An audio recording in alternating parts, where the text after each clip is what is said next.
Good morning. நீங்கள் நன்றாய் இருக்க என்று நான் உங்களை வாழ்த்துகிறேன். உங்களுடைய வாழ்க்கை கடந்த கால வாழ்க்கை சாம்பல் போன்ற ஒரு வாழ்க்கையாக இருந்திருக்கலாம். அந்த வாழ்க்கையிலே நீங்கள் நிலைத்திருக்க வேண்டும், வாழ வேண்டும் என்று தேவன் விரும்பவில்லை. நீங்கள் உடைந்த அனுபவங்களில் இருந்து விடுதலையாக தேவன் விரும்புகிறார். நீங்கள் சுகத்தோடு செழித்திருக்க தேவன் விரும்புகிறார்.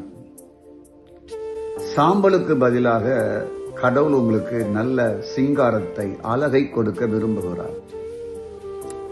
பிறந்ததிலிருந்து நீங்கள் துக்கத்தை என்னை போல் நீங்கள் அனுபவித்திருக்கலாம்.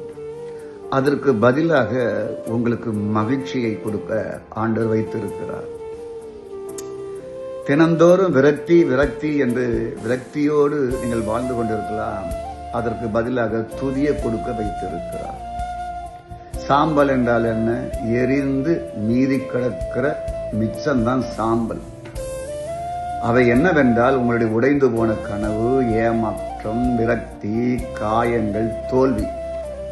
இதையெல்லாம் அழகாக மாற்ற வேண்டும் என்றால், இந்த சாம்பல்களை அழகாக மாற்ற வேண்டும் என்றால் சாம்பலான வாழ்க்கை தேவனிடம் கொடுத்துருங்க.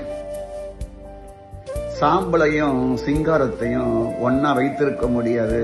பழைய வாழ்வாகிய சாம்பலான வாழ்க்கை விரட்டி அடிச்சிருங்க. உங்க வாழ்க்கையில் நடந்த காயங்களை நம்பி, உங்கள் காயங்களை தேவனை நம்பி ஒப்படைத்து விடுங்க. சாம்பல்கள் மீது இன்னும் உட்கார்ந்து காலத்தை வீணடிக்க வேண்டாம்.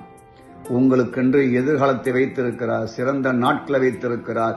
அவையெல்லாம் உங்களுக்கு முன்பாக இருக்கிறது. துக்கத்தை மாற்றுவதற்கும் தேவன் வல்லவராக இருக்கிறார். மகிழ்ச்சியை கொடுப்பார். உங்கள் வாழ்க்கையில் இனி சாம்பலான வாழ்க்கை இல்லை, அழகை மட்டும் உங்களுக்கு வைத்திருக்கிறார். அதை இன்றே பெற்றுக்கொள்ளுங்கள். நாளை சந்திப்போம்.